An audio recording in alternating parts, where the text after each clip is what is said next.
And I hear pop, pop, and then pop.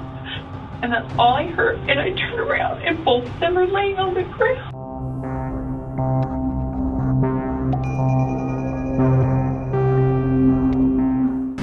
I'm so sorry.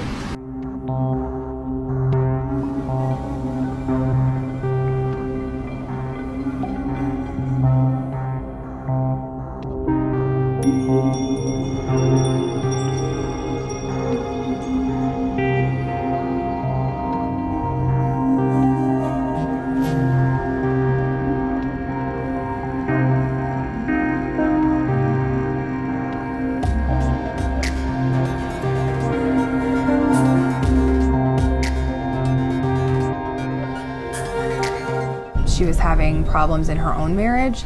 Candy at times had told people that Rob had been abusive toward her, that Rob had had an affair of his own.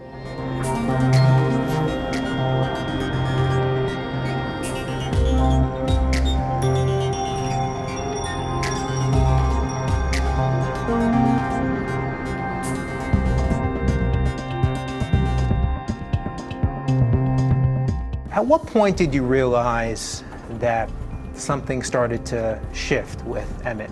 I started thinking, there's gotta be another woman or something. And the kids were starting to say, does he live here anymore? He's always at work. I said, Emma, I don't feel good about this one. And he was like, what do you mean? She's like a mother figure, like she really believes in me. She thinks that I'm gonna be this great defense attorney. She had sent me presents when the baby was born, for myself and the baby. She sent you presents? She sent me presents. This is while she's having an affair with your husband? Yep. I even took all of his baby pictures with blankets that she had given me. Did you suspect that she had a thing for your husband or that he may have had one for her?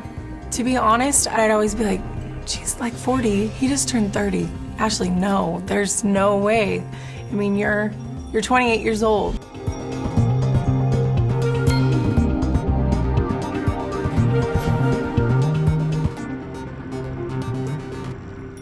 It was kind of one of those days where I'm like, today's it. I need him to see us. I'm gonna have the kids all dressed to the nines and the food and everything's gonna be perfect. And he came home late, the food was cold, the kids were tired, and he didn't eat a bite of my food. Emmett came and said, hey, I'm gonna run to Walgreens real quick. I got this cold, I'm gonna go and just get some medicine. And I knew he was gonna be gone a long time.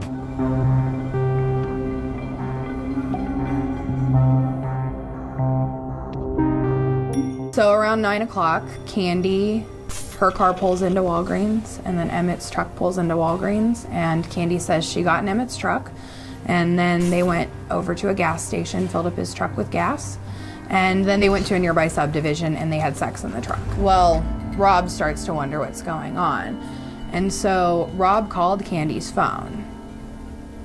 Candy answered the phone, and Emmett took the phone out of her hands. Candy says that Emmett started to get threatening to Rob on the phone.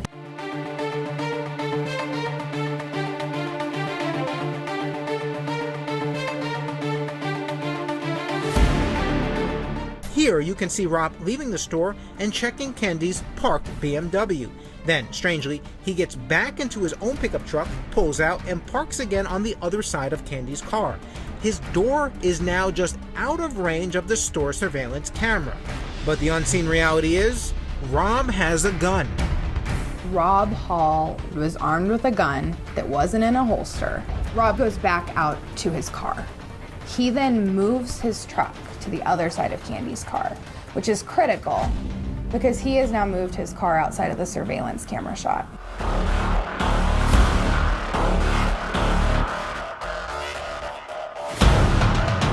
Emmett was shot in the chest and in the head, and Rob had a gunshot wound, a graze wound to his head.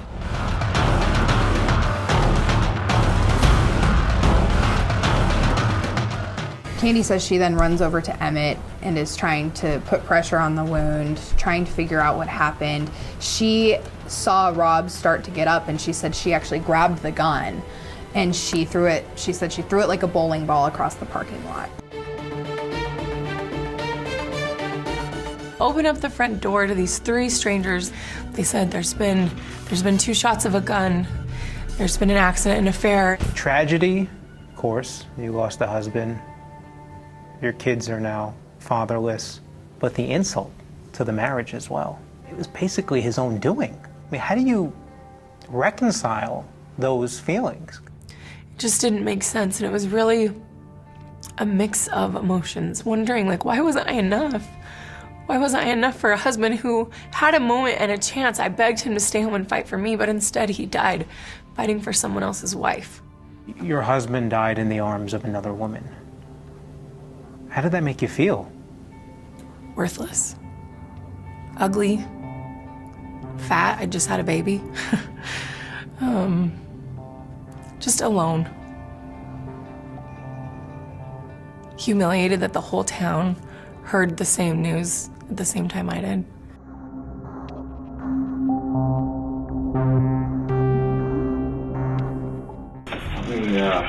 Are you Candy? Yeah.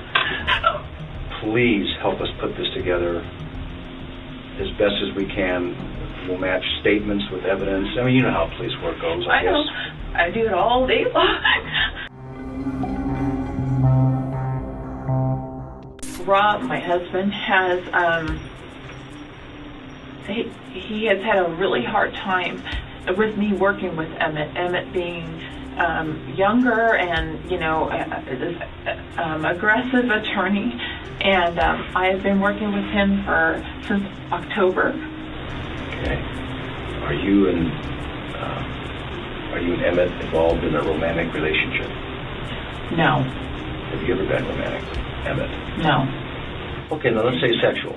Have you been sexual with Emmett? No. So when I went and got gas at Fred Meyer with Emmett, and then we were driving back, my daughter called me and she said, "Mom, where are you?"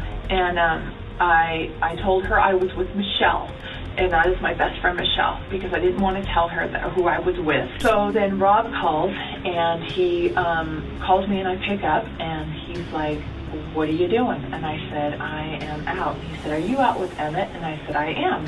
And he said, "What are you doing?" And I said, "We're just talking." And then Emmett goes, "Let me talk to him." And then Emmett got really upset with Rob on the phone and said something like, I'll break your head. Emmett got out of the truck, and I got out, and I stood there, and Rob came up, and Emmett's a very aggressive man. He body builds, you know, so he's really pumped up all the time, and he got like this close up into Rob's face, and I remember, and I go, "Hey, knock it off, this is ridiculous." And I hear pop, pop, and then pop, and that's all I heard, and I turned around, and both of them are laying on the ground, and then I ran over, and I was like, I was pretty stunned at that point. I was like, what in the world? Because I didn't even know what the pop pop was. It almost sounded like balloons popping. Emmett was kind of like on his, like this, and I didn't know what was going on, and I just see all this blood gushing down his rough face. So I went over and I covered. He had this wound on his top of his head, and I'm covering, and I'm calling 911. And he was walking forward, and I see him going down, and I'm like, because I didn't know what he was grabbing for, because I didn't even see it, because it's little. So I grabbed it, and I was holding on to his shirt because it looked like he was going to fall, and I grabbed the gun. I go, no, no, no, no, and I'm like, no, you need to sit down, no, no, and I took it and I threw it in the street, and that's all. And then he.